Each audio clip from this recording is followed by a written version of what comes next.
Attention, les opinions que vous allez entendre dans ce podcast sont le fruit d'une intense réflexion, mais d'absolument aucune recherche concrète, comme toute émission de débat divertissement qui se respecte.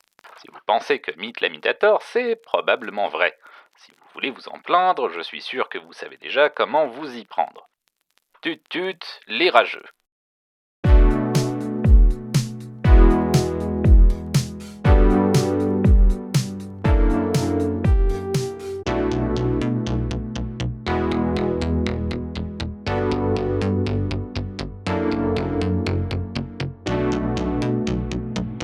Salut tout le monde et bienvenue dans Hot Takes et Slow Burn, le podcast qui distille les cerveaux et rince les opinions. Je suis Mythe la Mythe, j'ai beaucoup de choses à dire, j'ai que ça à foutre. Et pour cette émission, je suis rejoint par Vincent. Salut Vincent. Salut Mythe, salut tout le monde. Alors Vincent, ça faisait un bon bout de temps qu'on t'avait pas reçu sur les belles ondes de Hot Takes et Slow Burn. Toujours aficionado chez Carton C, chez Pragmatic. Toujours aficionado, pragmatique dans le sang, dans le cœur, Dan Evel. Le S de la V. Exactement. Toujours voix off de départ sur HTSB, ça n'a pas changé. Ça n'a pas changé, ça. C'est parfait, c'est parfait. Et donc je t'accueille en cette belle soirée pour un épisode où on va un petit peu parler d'un sujet dont je trouve que on n'en parle pas assez pour des raisons très nobles, mais qui font que peut-être qu'il faudrait quand même qu'on en parle. Ah, tu me rends bien curieux du coup. Quel est ce beau sujet noble et pourtant tu? Eh bien, alors je t'avais dit que j'allais commencer l'épisode d'une certaine manière, mais en vrai je vais commencer l'épisode un tout petit peu différemment. Et donc en ce moment je suis en train moi de me refaire Secret of Mana sur la Collection of Mana sur ma Switch. C'est une belle aventure. Oui, c'est...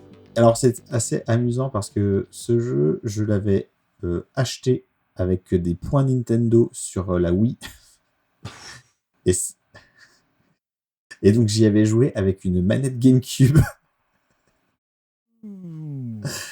sur ma Wii en 2009 genre. Aïe aïe aïe. Et avant ça, je n'avais jamais dépassé les 15 premières minutes de jeu comme le syndrome du RPG auquel tu joues chez un copain. Alors tu sais que j'avais acheté à l'époque avec ma Super Nintendo la cartouche seule du jeu et que je n'avais pas donc le manuel qui faisait office de manuel et de solus et je ne parlais pas très très bien l'anglais. Je te laisse deviner comment j'ai bien avancé quand j'étais gamin à l'époque. Ah bah il y a de quoi. Oui, ça doit être. Et tu y jouais en anglais. Tu n'y jouais pas. La tu cartouche que tu j'avais ne n'était lisais pas pas. traduite, les lapinous ne se faisaient pas rosser. Les liévraux ne se faisaient pas rosser, c'est terrible. Terrible. Mais ouais. Donc j'y avais joué le prologue, j'avais dû le faire 2-3 fois sur la Super NES d'un copain. En 2009, je me l'étais acheté avec mes points Nintendo sur la Wii. Sur ta console Nintendo. Eh oui, celle-là même. Ensuite, j'y avais joué en émulation sur mon petit Raspberry Pi. Et quand je m'étais acheté la Collection of Mana, j'avais fait Mystic Quest, que c'est pareil, j'avais jamais dépassé le prologue sur la Game Boy d'un copain.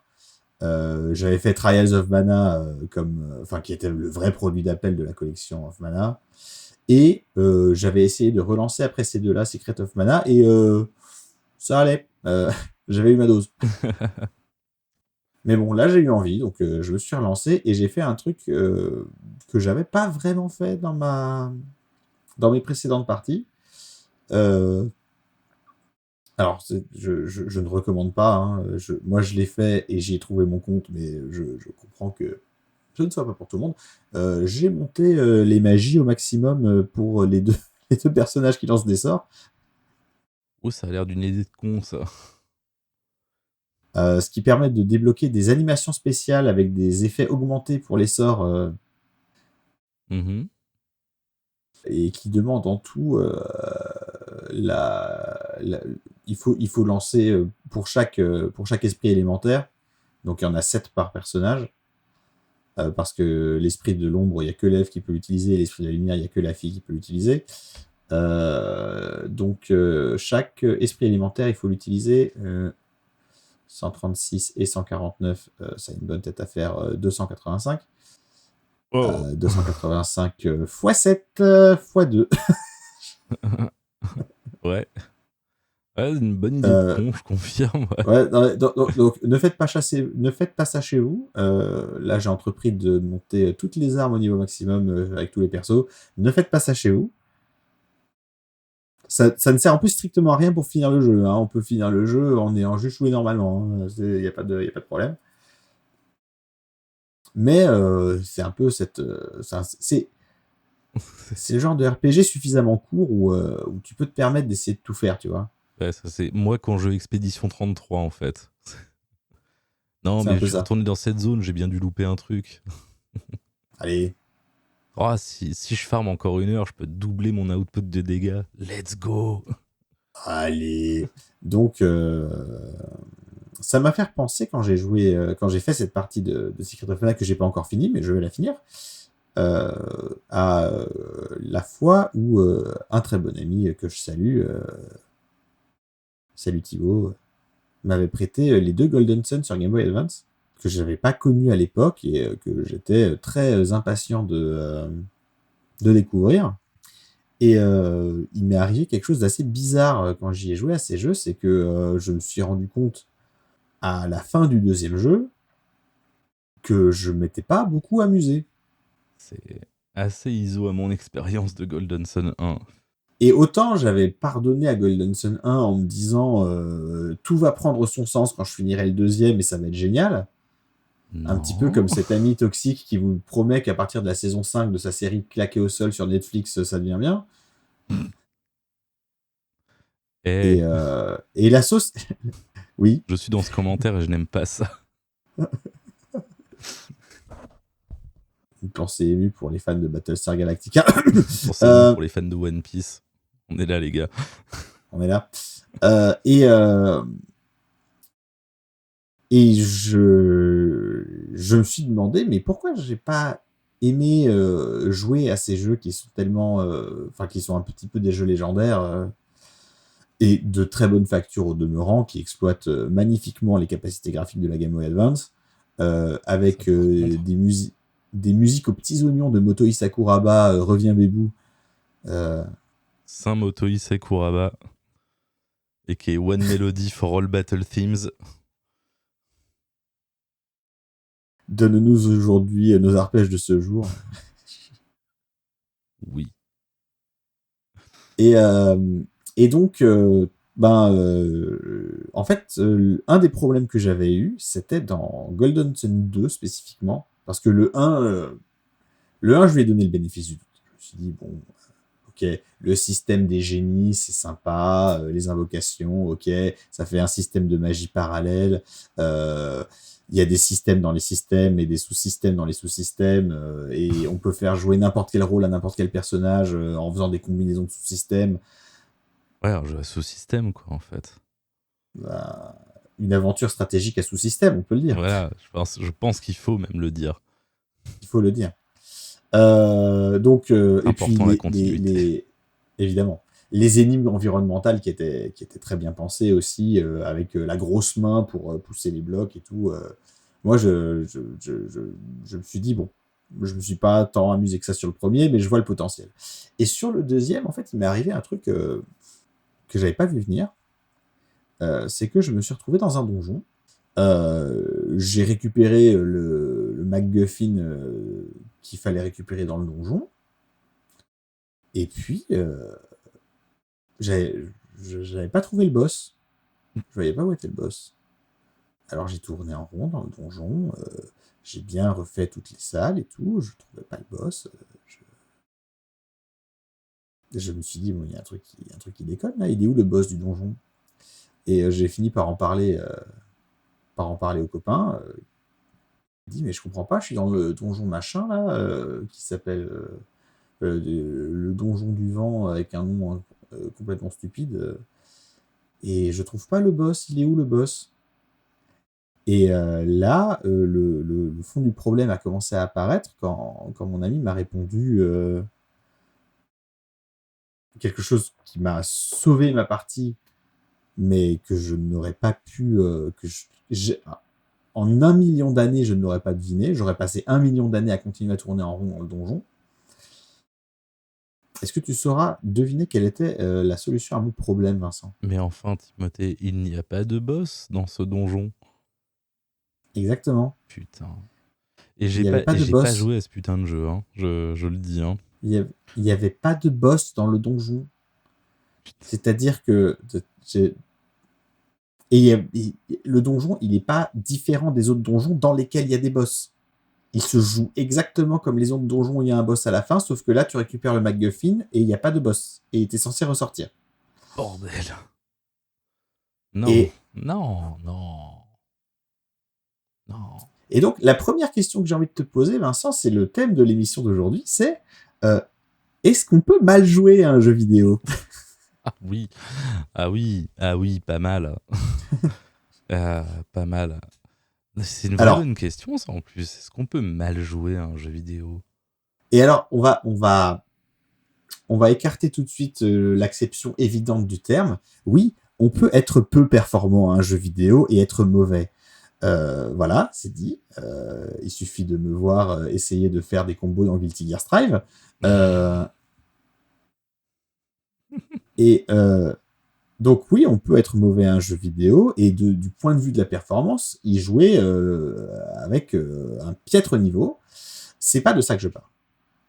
Est-ce que toi, Vincent, tu as eu des expériences de jeu où à un moment tu t'es dit je suis en train de mal jouer à ce jeu, ou alors des expériences qui sont un petit peu plus fréquentes où tu as un jeu que tu aimes beaucoup et tu y fais jouer un copain et tu le vois y jouer et tu lui dis et tu te dis, tu n'oses pas lui dire, mais tu te dis il y joue pas comme il faut, ça va pas du tout. Moi, je pense que c'est possible de passer complètement à côté de ce que le jeu attend de toi. Mais c'est pas forcément un truc. Comment dire? Bon, là, t'es sur un cas particulier quand même. Bon, c'est chercher un peu aussi la merde de la part des développeurs que de créer un donjon de JRPG sans boss à la fin. Hein, on va pas se le cacher complètement. Mais ça m'est arrivé une paire de fois de voir peut-être des gens qui ont un peu lâché le gaming essayer de reprendre un jeu et jouer d'une façon qui, moi, me scandalise. Alors qu'il te scandalise comment? C'est-à-dire, mais admettons, comment t'expliquer ça simplement? Surexplorer un jeu qui n'est pas un jeu d'exploration, par exemple. Tu vois, Oui, le genre de cas de figure où oui, tu vas oui, te mettre à ouais. essayer de chercher un peu partout, voir s'il y a des interactibles ou autre, alors qu'on est dans un survival horror où, globalement, tu vas plutôt aller chercher, aller en ligne droite le plus vite possible au point safe. Ou Ouais, mais comment tu sais que tu vas pas ruiner tes chances de faire 100% si tu fais ça? parce qu'on s'en tape du 100%, la vérité, mais là, au-delà de ça, ou passer, genre, j'ai déjà vu quelqu'un tourner pendant 3 heures dans une zone de départ en ayant raté l'indice assez évident qui t'amène vers la suite du jeu. Tu te rappelles quel jeu c'était? Alors, c'était précisément Silent Hill 2 Remake. Dans une des premières zones du jeu, tu vas avoir une grosse traînée dégueulasse au sol qui est impossible à rater, suivie d'une cinématique d'un monstre qui t'est montré en train d'aller s'échapper vers un côté de la rue. Et en gros, on te signifie par tous les moyens possibles et imaginables que c'est vraiment par là que tu dois aller.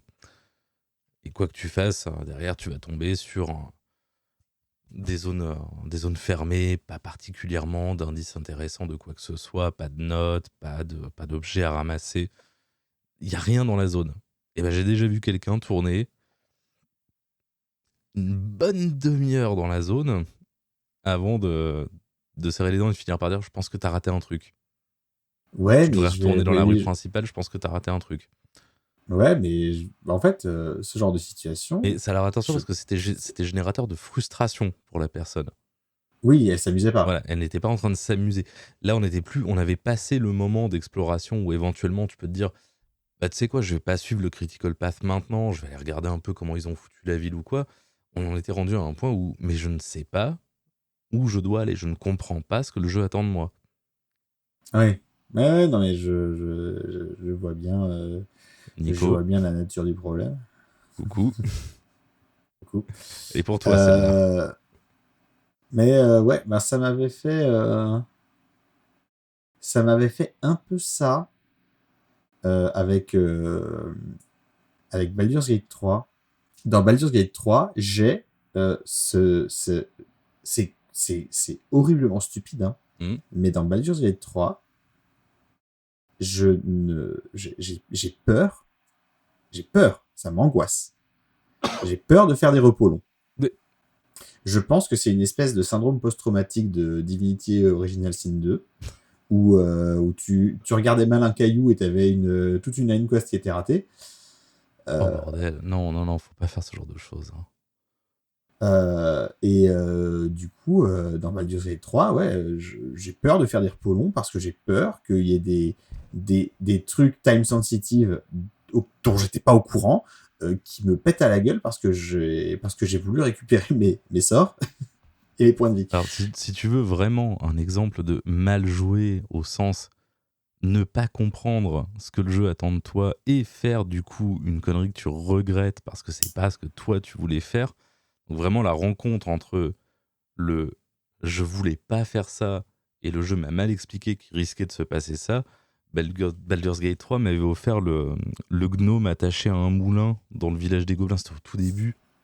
Tu l'as fait voler. Oui, je l'ai fait voler. J'ai pris la décision en pensant, mais vraiment, et premier degré, que ce choix-là était celui qui allait me permettre de le détacher. Et c'est sur le coup, Ah, ça m'a semblé évident bah, que ça devait marcher. Et bah, tu l'as détaché. quand il s'est envolé, je me suis dit, ah mais quel Oh con, non. ah mais quel immense con. Mais évidemment que non, mais jamais ça allait marcher. Oui, mais alors, mais non, non, mais attends, je vais t'expliquer juste à quelles extrémités ça va mener mes conneries. Oui, Je, explique. euh, je me suis retrouvé à explorer la zone de l'acte 1 et à aller dans le camp des gobelins.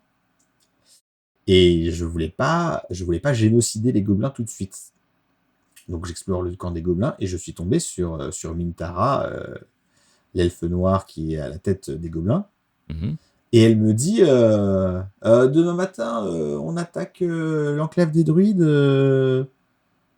Vous venez et vous les butez, hein. Promis, hein. Donc, moi, demain matin, j'entends après le prochain repos long. Donc, je n'ai pas voulu faire de repos long. Et donc, je me suis retrouvé complètement exsangue, à court de ressources, à faire un par un tous les ennemis dans ce camp de gobelins de ces morts, pour pas que demain matin, ils attaquent l'enclave des druides et que Mintara se rende compte que je ne comptais pas lui obéir. Putain. Mais oui, mais demain matin, c'est après la nuit, et la nuit, c'est le repos long, c'est les mécaniques du jeu. Et donc, Et je me suis pas trop amusé, hein, parce qu'il y a des combats qui étaient pas marrants hein, dans ces conditions-là. croire, putain. Alors, j'en ai un comme ça un petit peu récent, bah du coup, qui demande à ce qu'on explique une petite mécanique d'Expédition 33.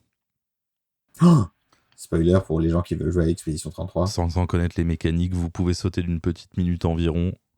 Sinon, battez-vous en les couilles, honnêtement, c'est pas très très grave comme spoil. Vous vous en remettrez, croyez-moi. Donc en gros, mécaniquement, le jeu n'a pas d'inventaire de potions pour tes soins. Ok, Si tu veux te soigner en dehors d'un combat, tu as l'équivalent des feux de camp de Dark Souls. ok, Et en dehors des feux de camp, tu as l'équivalent de tes astuces. Tu as des espèces de fioles d'élixir qui soignent intégralement tout ton groupe, mais autant de fois que tu en as trouvé, globalement. Je crois que c'est une seule... Oui, mais t'en as qu'une seule au départ. Actuellement, j'en ai jusqu'à 6.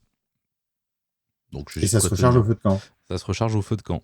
Sauf que, évidemment, au feu de camp, tu respawns tout le Ça monde régénère aussi. les ennemis. Et ouais. Ouais. Et donc, moi, j'aime pas trop. Alors, vu qu'il n'y a pas de combat aléatoire dans le jeu, et tant mieux, quand j'ai fait un petit peu mon clean-up de la zone, j'aime bien en profiter pour me balader, justement, aller chercher un peu mes merdouilles. Est-ce que j'ai laissé un collectible par-ci? Est-ce que j'ai laissé un truc important par-là? Là, bon, je suis dans cette phase-là du jeu. Combien de fois ça m'est arrivé de me dire, je touche le drapeau pour qu'il soit activé, pour que ce soit fait, tu vois, genre, que je sache où il est, quoi. Mais surtout, je ne me repose pas. Et d'arriver sur un boss pas soigné parce que j'ai niqué toutes mes astuces et que j'ai pas fait le repos avant le boss. Ah bah c'est pas Qui rigolo. aurait pu prédire? C'est pas très rigolo. Parce que s'il y a bien un truc que j'ai appris de moi-même depuis que j'ai commencé ce putain de jeu, c'est que je suis pas très très bon pour les esquives et les parades. Voilà. Donc ceux qui sachent. Ça c'est une idée de Bah merde. alors, bah alors, t'es pas un expert à Beatmania? Non. Non, pas vraiment. Bah, faut get good, mon gars, faut step up. Il paraît, faut Guide Good, ouais. Skill issue, tout ça. Déjà, je joue en mode histoire, alors on en reparlera, quoi. Ah voilà, on ne dit pas notre âge, mais on joue en mode histoire quand les enfants dorment. Hein. La phrase me fait tant mal. Aïe, ma carte d'identité vient de me gueuler dessus, mon gars. Ah non, ça fait mal, mais c'est vrai. Ça vous arrivera aussi. Ça vous pend au nez. Queen, si tu m'entends, ça te pend au nez. Queen, si tu nous regardes, quelle carrière. Dites-nous dans le chat, dites-nous sur Discord si ça vous pend au nez. Mais plus sérieusement, dites-nous sur Discord si vous jouez en easy quand les enfants sont couchés, ça nous intéresse, évidemment. Évidemment. Qu'on se sente moins seul. Par pitié, venez nous le dire, s'il vous plaît, on n'en peut plus. Je pleure quand je joue. Je joue quand je pleure. Ah, ça devient poétique. Oui, très. Mais donc voilà, oui, jouer mal. Ouais, si tu veux un autre exemple éventuellement, ça va être de la question d'orientation et c'est presque du coup plus du côté du skill que du côté de pas aller dans le sens du jeu. Mais combien de fois je suis incapable de trouver dans certains jeux. J'ai plus les exemples précis en tête, mais un des derniers par exemple, ça va être peut-être Resident Evil 2 qui m'a beaucoup fait ça avec le niveau des égouts. Dès que tu as de la verticalité dans un niveau, en plus de l'exploration par étage, dès que tu multiplies les étages, pour moi c'est le bordel dans ma tête. Je comprends plus. Genre 3 ou 4 escaliers qui t'amènent à plusieurs plans différents, c'est fini. Ça y est, je suis plus là. Il est plus là. Alors, attends, cet escalier-là, il va là. Mais non, mais pourquoi je suis là? Ça n'a aucun sens. La dernière fois que j'ai pris cet escalier, il m'a amené ailleurs. Pourquoi il m'amène là maintenant? Du coup, il faut que je tourne là, Alors, que je prenne cette porte. Eh mais non. Et même avec pourtant, il me semble que la carte, elle est exceptionnelle. La carte, elle est exceptionnelle. Elle est bien. Hein. Mais dans les égouts, particulièrement, elle est mal branlée. C'est le seul endroit où la carte, c'est difficile de comprendre quelle jonction quel escalier va t'amener à quelle jonction sur quel étage et répété par plusieurs étages. Moi, ça me fout dans des impasses mentales. C'est effrayant. Mais je suis pas certain là par contre que ça aille dans le sens de ta tentative de démonstration. Un petit peu. Ça me fait penser à un autre exemple et là pour le coup c'est même un peu étonnant que ça vienne de là, mais c'était un exemple qui était assez marquant. C'était j'avais reçu pour un anniversaire sans avoir lu de test Paper Mario Sticker Star sur 3DS que globalement je l'ai bien aimé. Ouais. Et j'avais pas joué aux autres Paper Mario, donc j'avais pas de point de référence. Mais il y avait un truc qui me frustrait dans le jeu, c'est que les boss, ils sont trivialisés par des objets bien précis. Par exemple, il y a un boss, c'est un des gigantesques cactus, et il faut utiliser une batte de baseball pour décrocher toutes les boules du cactus, et il est battu en un tour, quoi.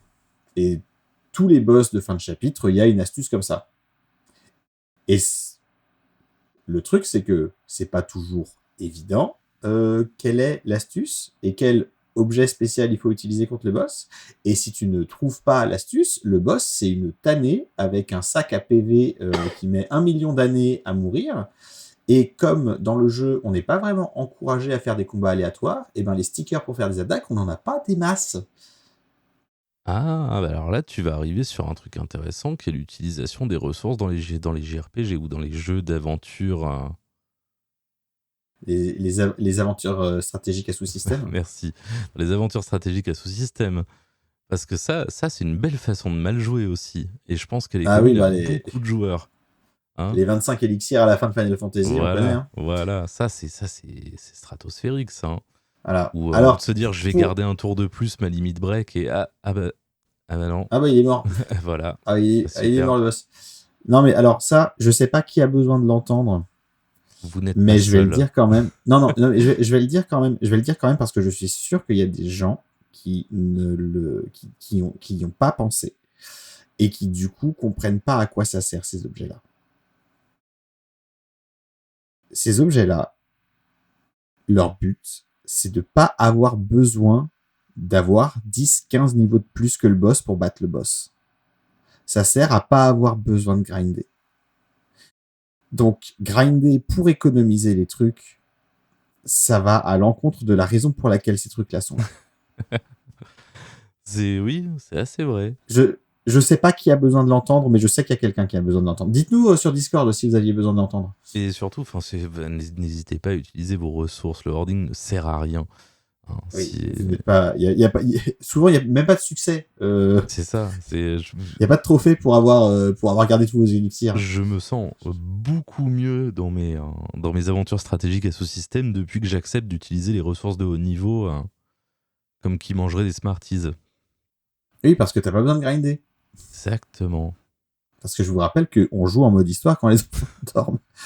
C'est vous dire le temps qu'on a pour grinder. Et on dort en mode histoire quand les enfants jouent.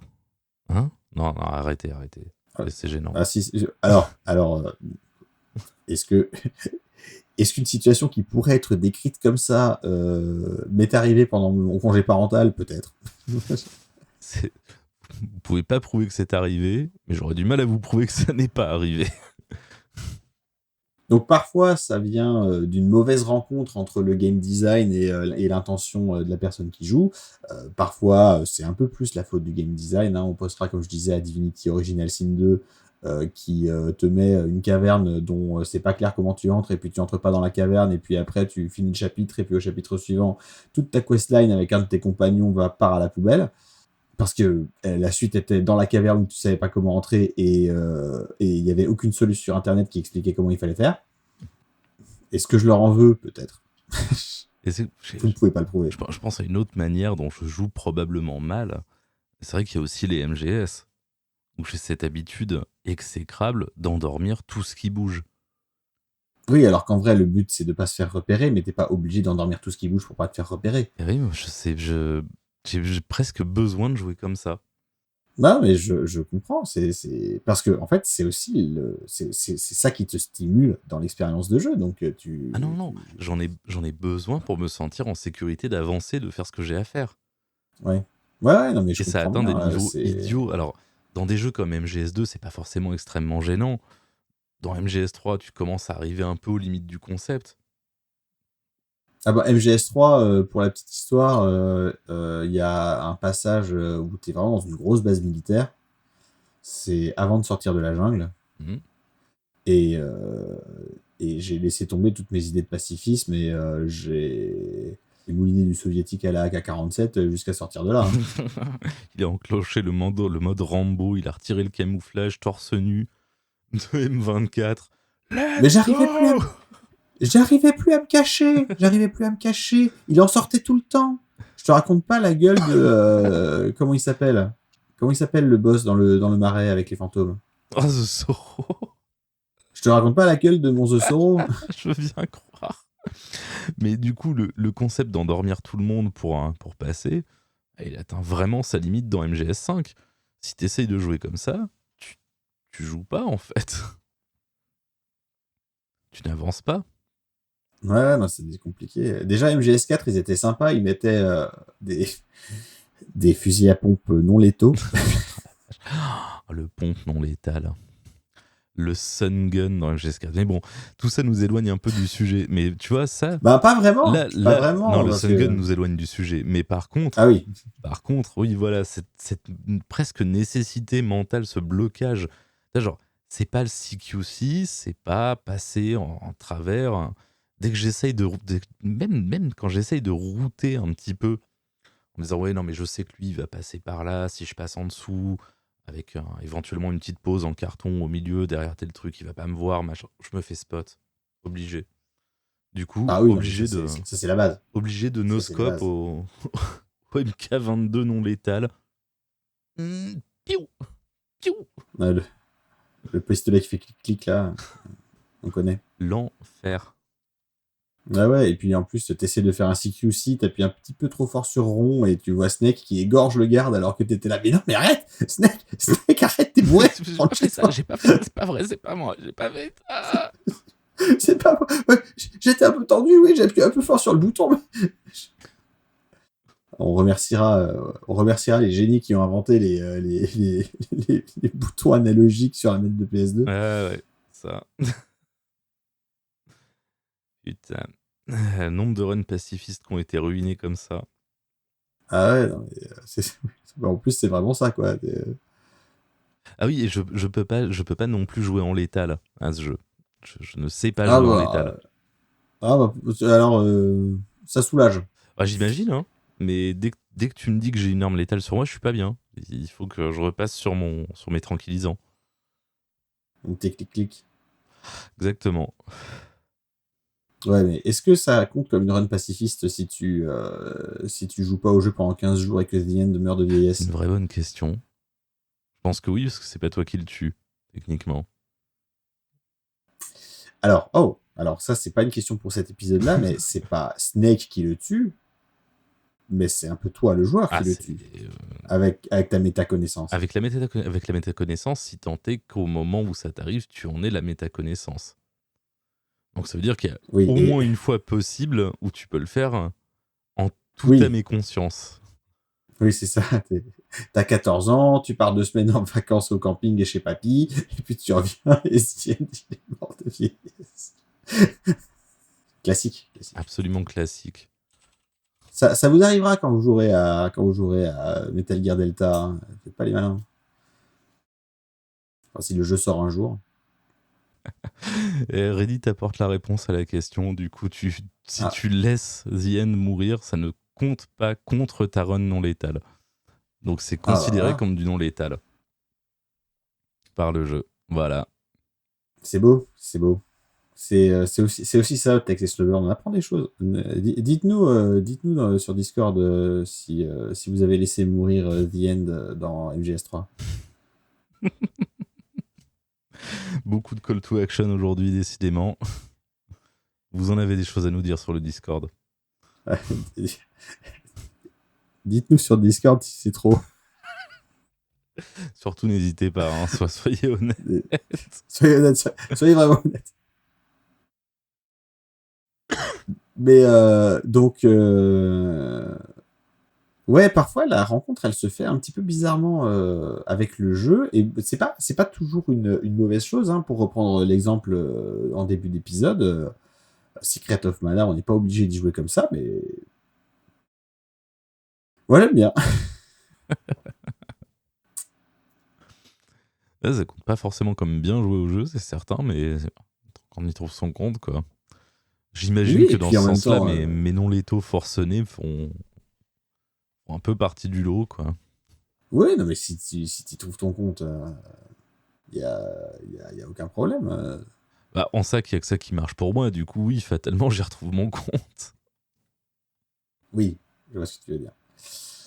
Le truc bizarre, c'est que, enfin, j'ai un dernier exemple là, j'y pense parce qu'il y a Oblivion Remastered qui est sorti il y a pas longtemps. Et Oblivion, j'y ai beaucoup joué, genre vraiment beaucoup. Mais je pense que je n'ai fait aucune quête de l'histoire principale. J'ai fait des quêtes de faction. Une fois que j'ai fait beaucoup de quêtes de faction, je me promenais sur la map, je trouvais des portes d'Oblivion dans lesquelles j'entrais. je devenais invisible, je montais au sommet de la tour, et je prenais le petit orbe qui permettait de refermer la porte d'Oblivion, et rinse and repeat, et puis parfois il y avait une caverne rigolote, ou une incroyable quête secondaire, avec une paysanne qui demandait de récupérer les armes de son mari mort au combat dans une caverne infestée de je ne sais plus quel troll ou squelette. Je vais dans la caverne, je tue les monstres, je récupère la massue. Je vois qu'elle a des stats pas mal. Mais je finis la quête, elle me remercie, elle me donne des pièces d'or, j'ai des points d'expérience et tout, et je vois qu'elle se promène avec la fameuse massue suspendue à sa ceinture. Et là, je me suis dit, mais si je la tue, je peux récupérer la massue du coup.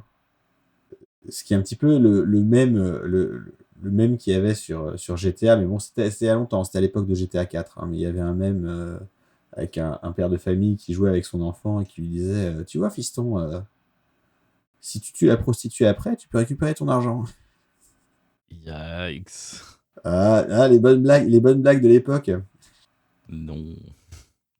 Non, mais par contre, tu vois, GTA, on pourrait presque se poser la question, est-ce que jouer à GTA en faisant que le sens de l'histoire, c'est mal jouer à GTA?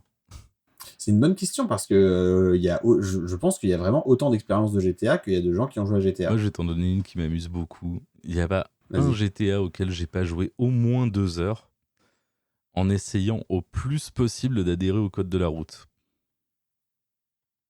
C'est assez fréquent ça. Et ça, je sais pas pourquoi, c'est des expériences qui me foudroient. Je suis pas capable de le faire beaucoup plus longtemps que ça. Mais beaucoup de jeux avec du free roam, je vais finir par faire ça à un moment ou à un autre.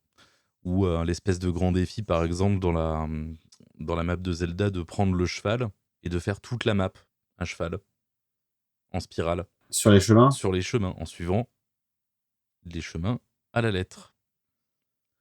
C'est des trucs qui servent à Ah, mais rien, strictement. T'as aucune raison de vouloir faire ça. Pas plus que tu ne peux avoir de raison visuelle, enfin apparente, de vouloir te dire tiens, dans les 2 prochaines heures, je vais être un citoyen modèle de Los Santos. Je vais me garer ah bah au correctement, moins. je vais faire des créneaux, je vais pas brûler les feux rouges. Et le jeu n'est pas fait pour ça du tout. Parce que les IA respectent Tu veux pas dire que plus le code de la route que toi tu ne le ferais. ah intéressant, mais la police n'envoie pas des tanks sur les autres voitures, donc Et curieusement. Et surtout, toute une réflexion à avoir sur la synchronisation des feux dans ces villes de cons. Ah bah, de toute façon, la voiture, plus tu lui donnes de place, plus elle en prend, hein, donc Ah non, mais c'est. même tu peux synchroniser les feux autant que tu veux. Le vrai fond du problème, c'est les transports en commun et les accès aux piétons et aux vélos. Je l'ai dit, voilà.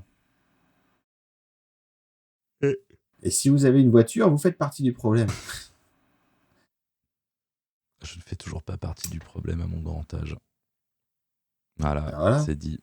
Ça va venir, hein, Voilà. mais pour l'instant. Pour l'instant, tout va bien. Mais donc, ouais, bah, GTA, c'est un bon exemple. Tu vois toute la même, enfin, toutes les communautés qui se sont créées autour de GTA Online et GTA Roleplay avec GTA V. C'est encore particulier aussi, faut bien dire. Et Parce que, parce que le online là, amène on est toujours carrément dans l'élément le. du roleplay. Et ça, c'est pas vraiment, entre guillemets, mal jouer au jeu. C'est dérivé de ce que te permet le Oui, online. C'est un mais petit, c'est une utilisation. c'est un petit pas à côté Oui, de ce qu'on est en train de discuter, mais un pas à côté qui est intéressant à faire, cela dit. ouais, ben, je pense que qu'il y a un continuum, en fait, euh, entre, entre ne pas être dans l'utilisation nominale du jeu et ne pas y être sans faire exprès et ne pas y être par choix parce que on a conçu, pensé, imaginé une utilisation non nominale du jeu. Tu vois, quand tu fais la map de Zelda à cheval, enfin, quand tu fais la map de Zelda à cheval, t'es en train de roleplay quelque chose, en fait. Ah oui, Ah oui, alors, c'est ce que je t'ai pas dit aussi, c'est qu'en général, ça, je le fais quand j'ai. Tu sais, quand j'ai débloqué la dernière tenue. Bah, dans Breath of the Wild, typiquement, quand tu récupères la tenue classique, dite Mm. tenue des Landes, et que du coup, tu as bien l'épée de légende, le bouclier ilien, toute la tenue verte. Et là, tu te dis, allez, on est parti. Epona, et puis on va terminer le truc devant le château d'Hyrule et partir à l'assaut de Ganon. Là, c'était vraiment un délire de roleplay quasiment. Hein. Ah ouais, mais c'est tout à fait ça. Bon, évidemment, t'as pas monétisé parce que t'as pas le grind set, mais bon, t'es pas obligé en vrai. Et donc, je pense aussi que du coup, ça peut aussi être, comme tu le disais avec Silent Hill 2 ou moi avec Golden Sun, ça peut aussi être source de frustration. Ou mon cas Et avec Resident Evil 2 aussi. Hein. C'est oui, source de voilà, frustration régulière en plus. Et pas que ouais, sur ou ce jeu, mais Resident c'est le Evil. seul exemple qui me vient concret. Hein.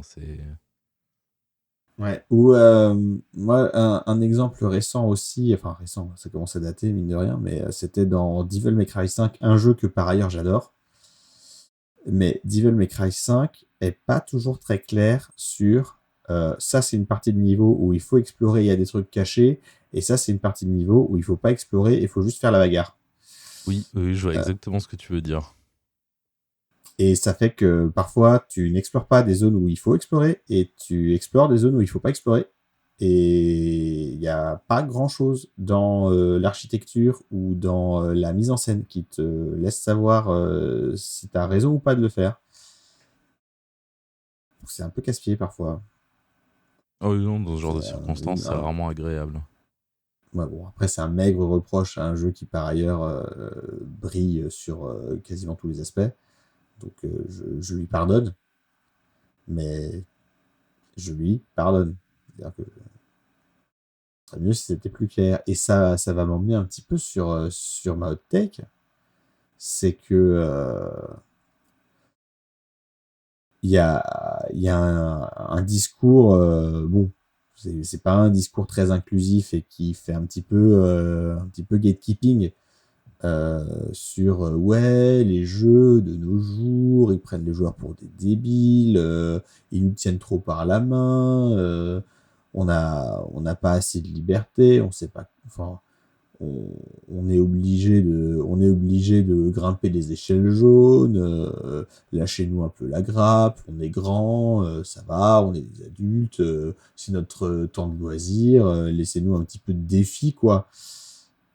Et, et de temps en temps, tu trouves des articles sur ah ouais, j'ai relancé Daggerfall et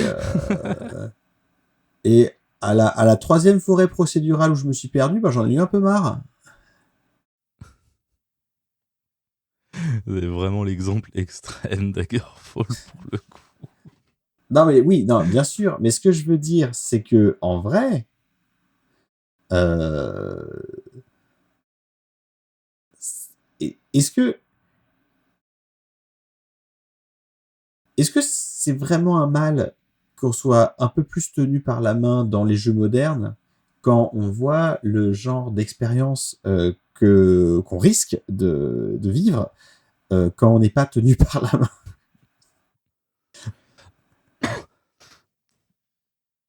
Vraiment, alors je sais qu'on s'est posé la question il y a pas très très longtemps avec ma compagne. Face à un jeu où il n'y avait pas justement tous ces marquages et où on s'est dit tiens, quand même les marquages ça manque.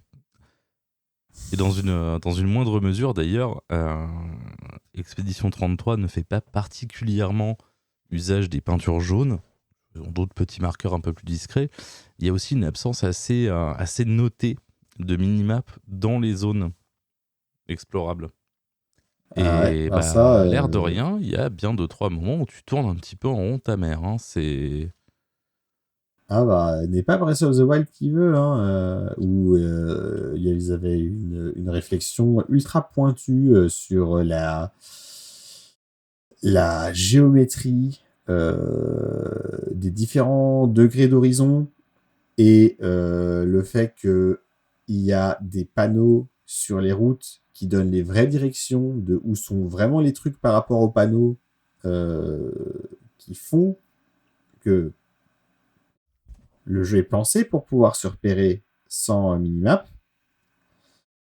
Mais si tu mets juste pas de minimap, c'est pas pour ça que ça va être forcément super de se repérer dans ton jeu.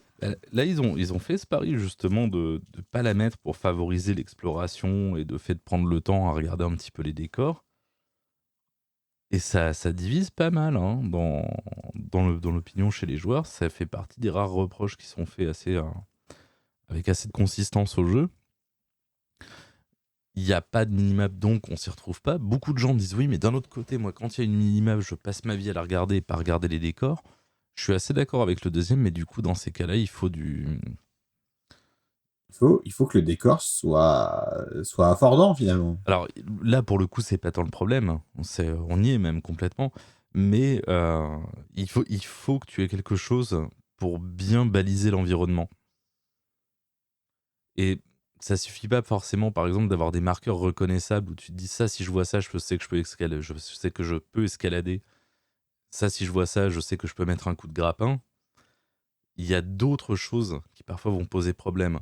Comme par exemple, sans forcément avoir un peu plus de contraste entre telle et telle paroi, je vais pas forcément bien me rendre compte qu'ils ont casé un petit chemin dans ce qui, par ailleurs, ressemblerait fortement à un afflant de falaise, bien à plat. Ah bah ça, est-ce que on n'est pas sur le problème qui a été souligné il y a bien longtemps par le joueur du grenier quand il jouait à Fantasia et qu'ils avaient mis des décors en avant-plan qui cachaient tout ce que tu voyais, Alors, qui cachaient les en plateformes. fait, Est-ce que c'est pas un petit peu ce problème-là qui se répète? c'est un peu le problème de est-ce que ça c'est du décor et je suis pas censé pouvoir y aller? Est-ce que là je peux y aller? Là je peux sauter, mais là je peux pas sauter. Et c'est aussi, enfin, il y a aussi un problème de consistance parfois entre éléments de décor, de gameplay, système de jeu, manière d'interagir avec l'univers. Il y a un tout. Et c'est là qu'on se rend compte que parfois, si tu veux pas de minimap, il va peut-être falloir accepter un petit peu de peinture jaune. Et si tu veux ni la peinture jaune ni la minimap, c'est ton choix. Il faudra peut-être un jour qu'on ait un développeur qui pense à les faire optionnels dans tous les cas de figure. Et Ouais, là ça me on fait tiendra penser. on tiendra la grosse cloche, à mon sens. Ouais, mais là c'est pareil, c'est pareil. Le problème que tu soulignes, c'est pas nouveau. C'était la plaie des jeux de plateforme en 2D. Je citerai le tristement célèbre jeu Les Simpsons Bart versus The Space Mutants, où c'est impossible de deviner à l'avance sur quoi tu peux sauter ou pas. Ah oui, ça c'est. Et puis, même, je te dirais, les petits passages où il faudrait que tu passes accroupi, mais où tu sais pas bien si tu vas passer accroupi ou si c'est juste trois rochers qui sont placés de telle sorte pour faire joli dans le décor. Du coup, si t'essayes, tu vas juste te barrer un mur invisible.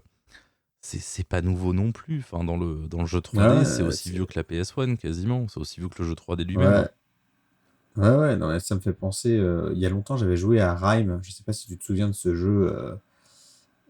Espèce de puzzle platformer, mais qui était en fait beaucoup plus puzzle que platformer, avec des graphismes qui rappelaient un peu Breath of the Wild. Mais le jeu avait rien à voir à part le côté. Hmm, Un- un- ça ne me dit Non, ça te dit rien. rien là comme ça? Ça me... Bon, c'était. Voilà, tu joues un gamin qui est sur une île Ah bizarre. si, d'accord, ok. RIME, ok. Oui. Oui, oui, oui.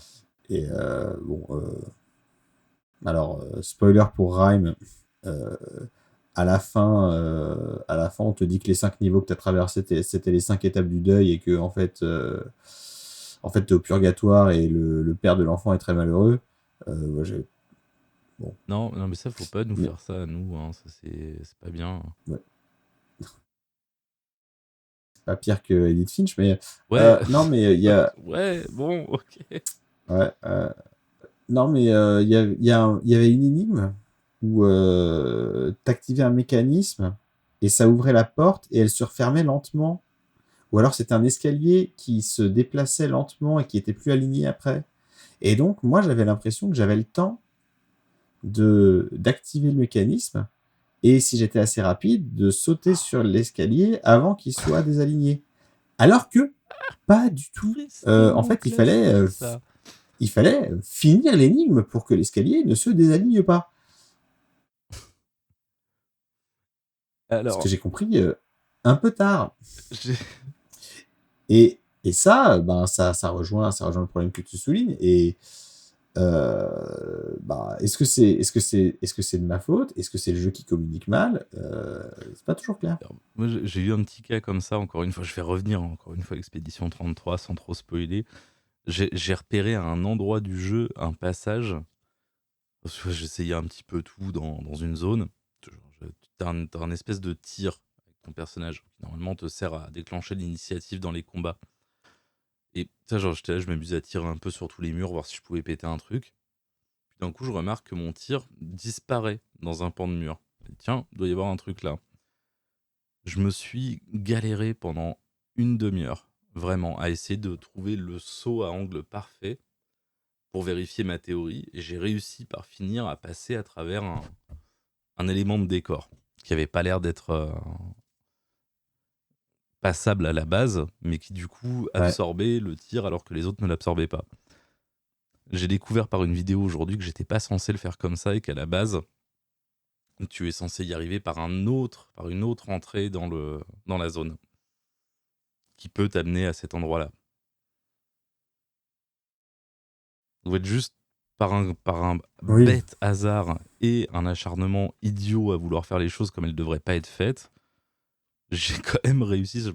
Fumble your way into success, en gros, c'est vraiment ça. Ouais. Ouais, mais c'est comme. Enfin, moi, j'ai eu ça. J'ai fait un séquence break sans faire exprès dans Tears of the Kingdom. Parce que j'étais dans la grosse île dans le ciel qui est prise dans le nuage d'orage. Ouais. Et à un moment, je me suis retrouvé tout en bas de l'île sur une espèce de pointe et je pouvais tenir un petit peu dessus comme ça. Et j'ai fait une infiltration et ça m'a infiltré dans la scène cinématique qui fait avancer l'histoire. C'est beau.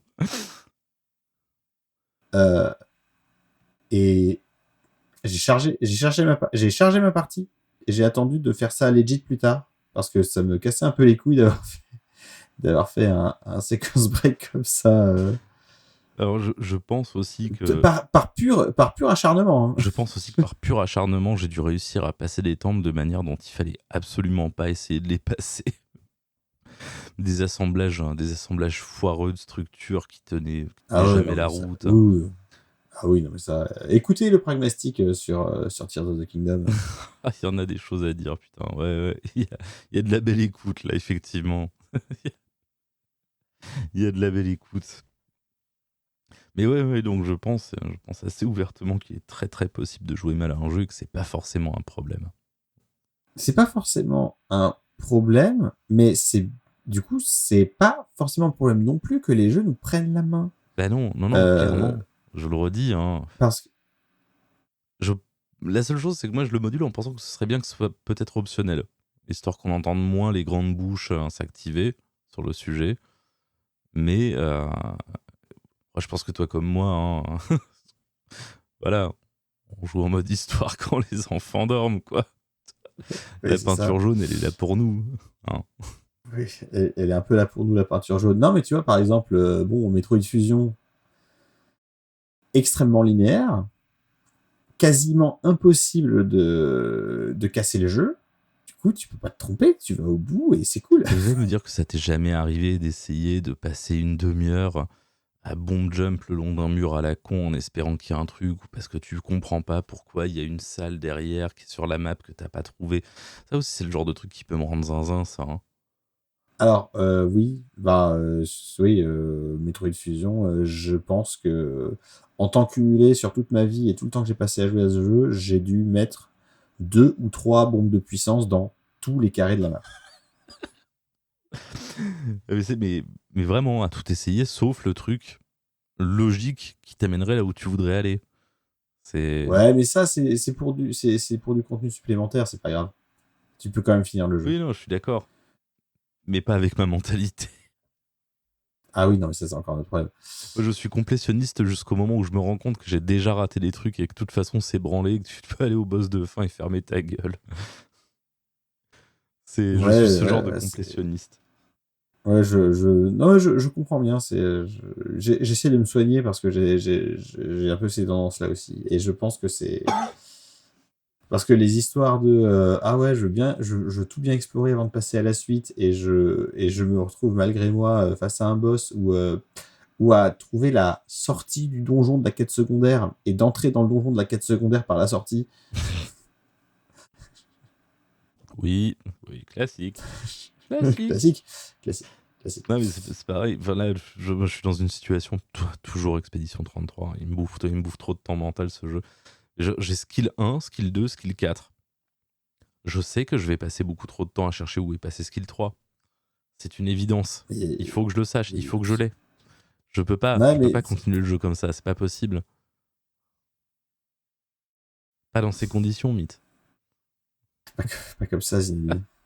Ouais. Je pense que le mot de la fin, ce sera qu'il faudrait renormaliser les solus, mais les vrais solus écrites avec des screenshots et pas les long plays chiants sur YouTube. Le bon petit magazine de solus de l'époque là, ça manque. Hein. On aura beau dire, hein, les GameMate et autres, même GameFAQs, hein, ça a pas la même gueule. Hein. C'est pas aussi facile d'utilisation. Et les long plays, fuck that. Who's got time for that shit hein. Ouais, enfin, à la rigueur, juste pour regarder, c'est marrant, mais alors comme outil pour trouver une solution, immense galère. Non, c'est globalement non. Voilà, on va pas la faire plus compliquée que ça. Mais il y a encore quelques tentatives vaillantes. Hein. Il y a 2-3 sites. Quand IGN veut bien se donner la peine de faire une soluce, les 3/4 du temps, elles sont pas trop mal branlées. Avec des petites checklists et tout, c'est pas déplaisant. Mais le petit magazine là que tu déplies avec tous les screens mis à plat pour te faire le niveau entier, là, ça va être de la gueule. Ah, c'était bien. Moi, j'avais... Ouais, c'était bien. C'était bien. Du coup... On va s'arrêter là, mon cher Vincent. Merci beaucoup d'avoir accepté mon invitation.